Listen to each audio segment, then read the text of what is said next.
वाल्मीकि एक आदि कवि की प्रेरणादायक कथा। त्रेता युग की एक अद्भुत सुबह थी जब एक डाकू का दिल बदलने वाला था।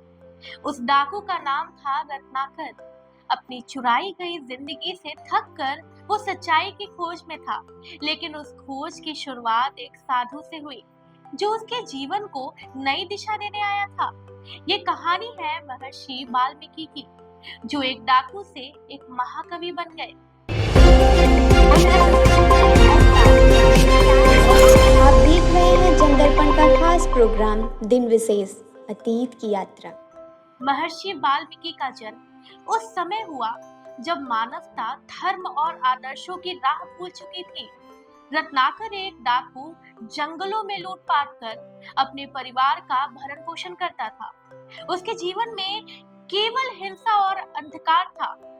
एक दिन जब वो अपने लक्ष्यों की खोज में निकला, उसे मिले देव ऋषि नारद। नारद जी ने रत्नाकर से पूछा, तुम ये सब क्यों करते हो? रत्नाकर ने गर्व से कहा, अपने परिवार के लिए। इस पर नारद जी ने पूछा, क्या तुम्हारा परिवार तुम्हारे पापों के दंड में तुम्हारा साथ देगा? ये सवाल रत्नाकर के दिल में एक चुभन सा छोड़ गया।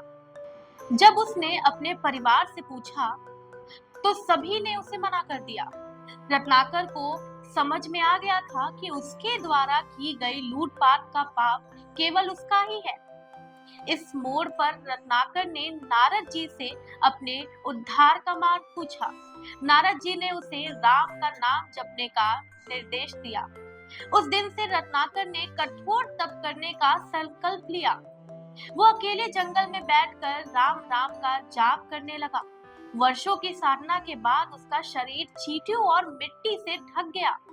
जब उसकी साधना पूरी हो गई तो उसे ब्रह्मा जी के दर्शन हुए। उन्होंने कहा, तुम्हारी तपस्या सफल हुई है, अब तुम वाल्मीकि के नाम से जाने जाओगे।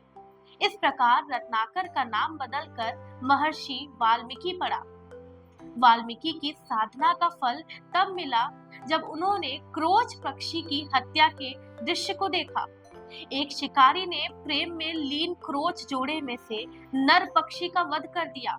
मादा पक्षी के विलाप ने वाल्मीकि को अत्यंत दुख दिया और उनके मुख से एक अनायास श्लोक निकला। मां निषाद प्रतिष्ठाम त्वंगमः शाश्वती है समाः यद क्रोच मिथुनादेकम बदिह काम मोहितम। इस श्लोक के बाद ब्रह्मा जी प्रकट हुए और कहा, तुमने इस दुखद घटना से प्रेरित होकर जो श्लोक कहा है वो तुम्हें रामायण लिखने के लिए प्रेरित करेगा। इस प्रकार महर्षि वाल्मीकि ने भगवान श्री राम के जीवन पर आधारित रामायण महाकाव्य की रचना की। ये केवल एक कथा नहीं, बल्कि जीवन के सत्य और कर्तव्यों का मार्गदर्शन करने वाला ग्रंथ बन गया। माता सीता ने जब श्री राम का त्याग किया, तब वो वाल्मीकि के आश्रम में रही, जहां उन्होंने लव और कुश को जन्म दिया। वाल्मीकि का आश्रम केवल एक आश्रम नहीं, बल्कि एक पवित्र स्थान था, जहां रामायण की कथा का प्रवाह निरंतर चलता रहा।